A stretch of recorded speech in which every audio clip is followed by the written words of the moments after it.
RealChip TV, RealChip Recap. I'm your host, Stephen Elman here with Tom Moresco, founder of the Chip God blog, and we're 3-3, man. 3-3. 3-3. It's a rough, kind of a bumpy road, but, you know, we're in first place nonetheless, tied for first, but technically in first. So, I mean, who would have thought after 1-3 and all that, just a crazy year. I don't think you can, like, read into what happened last year, and, you know, I just think you gotta just really take it one game at a time. And what do you think about that? I mean, I agree. I think, you know, when you get a win, you got to be happy with it. You know, around the league, it's hard to get wins. You see a lot of teams that are, you know, 1-5, and, you know, like the Ravens, and they'd be dying for their defense to win them a game, or whatever the case may be, the Chiefs, whatever. You know, our offense, again, it was shaky, you know, up and down the field, moving the ball and turning the ball over at inopportune times. Jordan Matthews fumbles, obviously Sam Bradford taking a lot of heat today, a lot of criticism about those 3 interceptions he threw, and you know, I just think that you know, he was a risk. You bring a guy like that in, you knew the risk coming in. I think Chip knew the risk coming in. And he's learning a brand new offense. He's recovering from the injuries, so. No, I'm not excusing him for playing bad, but it's correctable mistakes. You know, you see a lot of good out of him too, but at the end of the day, we get the win, and it feels good. Yeah, no, I think he'll play better, but I mean, like, gotta do a better job. You know, gotta do a better job. But and I think he will. But the first thing before we really dive into the game, Instagram contest. We got another one this Friday. Caption contest. No, nickname contest. Nickname contest. See, there you go. See, he does the Instagram, man. That's his thing, so I just let him go. But yeah, I mean, we're not going to give too many details about it, but it's going to be a nickname. Player up there. Throw a picture of a player out that played well in the game Sunday, or Monday, I'm sorry. And we're gonna make sure, you know, it's a player that doesn't have a nickname yet. And we're gonna, you know, like Darren Sproles would be too easy. You know, he's got all his nicknames, Sproul Train, you know, whatever you want to call him, Mighty Mouse. But it's going to be a player that, you know, is really playing well for us, and I think he deserves a pretty cool nickname. So hopefully we get some cool nicknames, and you have a chance to win one of our Chip God shirts. So, you know, look out for it. Yeah, no, it's going to be a good contest. Win another shirt. You know, the shirts were sick, so you saw them all day yesterday in the videos. So, So, what do you want to talk about first, the defense or the offense? I mean, you want the good news or the bad news first? Let's talk some defense. Talk some defense. I mean, after the first drive, I mean, they just. Well, I mean, I felt like that D'Amico Ryan's pick just set the tone for the game. I mean, that was insane. Because they're driving the ball there, and you know, they score, and then they come back down. They're driving the ball again, and he picks that ball off.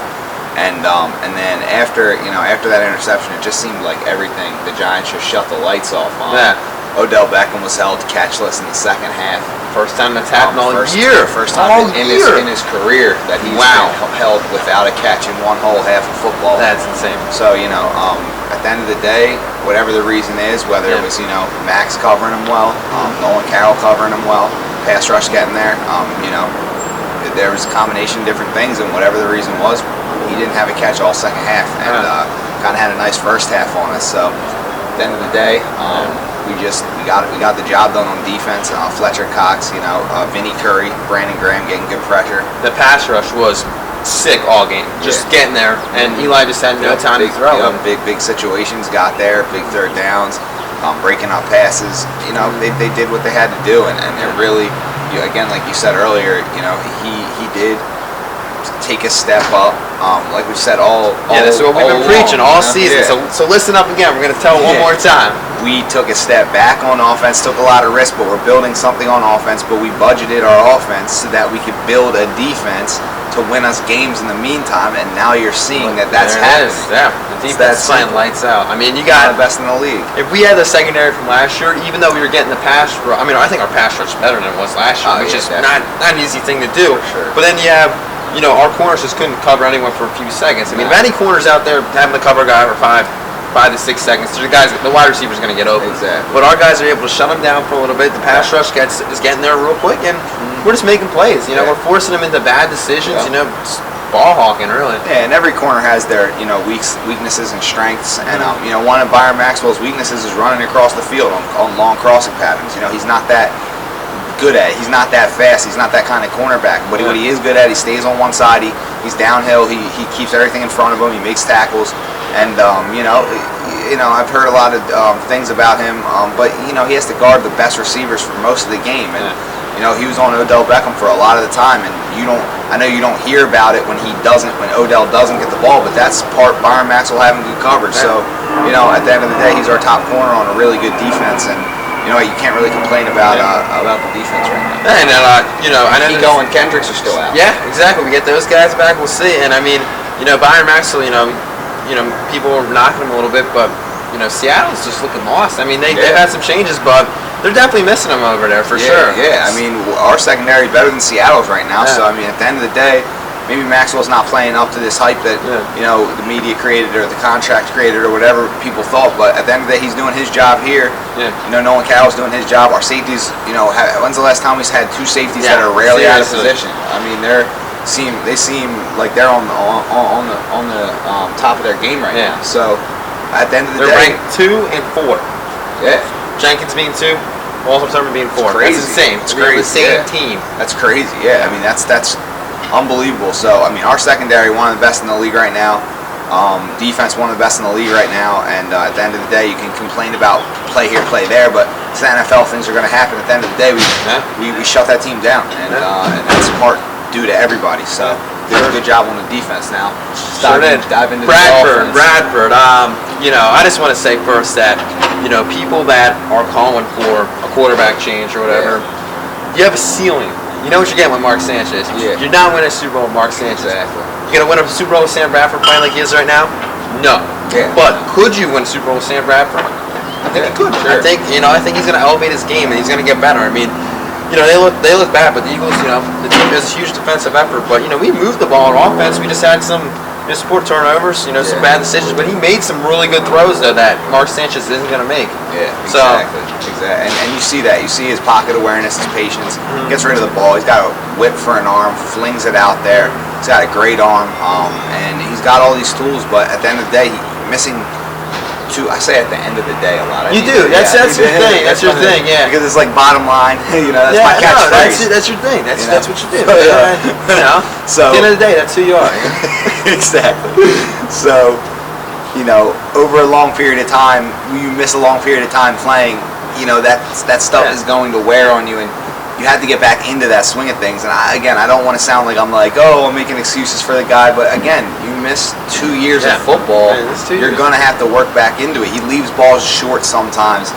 You know, could anyone have predicted he moves this well in the pocket? He makes these throws. I mean, everyone thought he'd be hurt. So I'm excited for him. He's hanging in there and taking hits and still delivering the ball. I mean, that's what impressed me the most. I thought honestly, I thought he'd be like throwing the ball away and like not like at inopportune times and just like has it written in his DNA. He's a quarterback, and after we kept getting the ball and we had chance after chance after chance, and it was shaky and sporadic. And they get that roughing the punter call, and he grabs the guys on the sideline, and I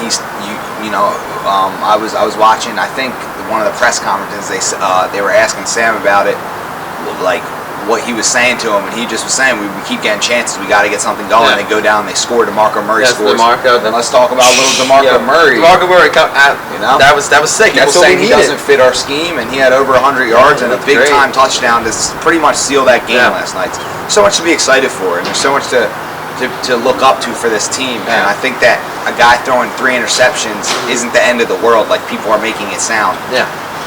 You know, not every game we're not going to look like the Patriots every game. You know, we're not the Patriots. We're a team that's brand new, coming together. And if we can get wins, we rescued the season with 2 straight wins. 3-3, just like everyone wanted. We're back in it. We're back in the division. And if people are unhappy with that, then I mean that's on you. But at the end of the day, I'm happy. I'm happy. He's happy.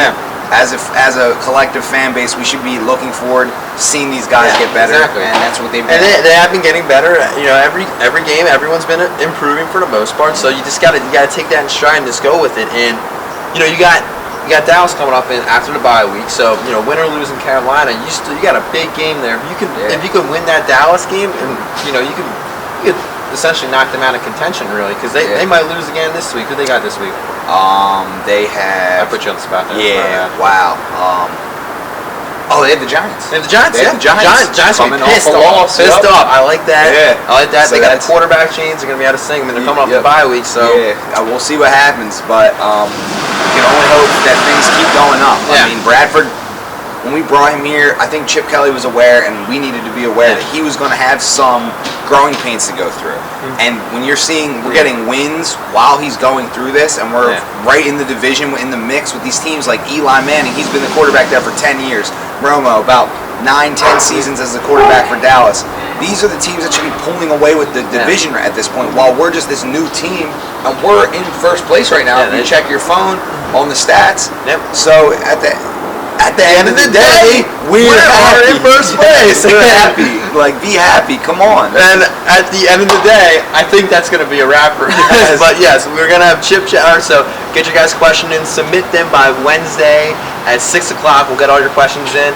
Thursday, Chip Chatter coming at you. Friday, the nickname contest. You know, we got so many good captions. We had like 75 plus. Again, thank you all. Fly together. Fly together, man. And Sunday he's going down. He got RealChip road trip. So time. RealChip TV. Thanks for joining us, guys.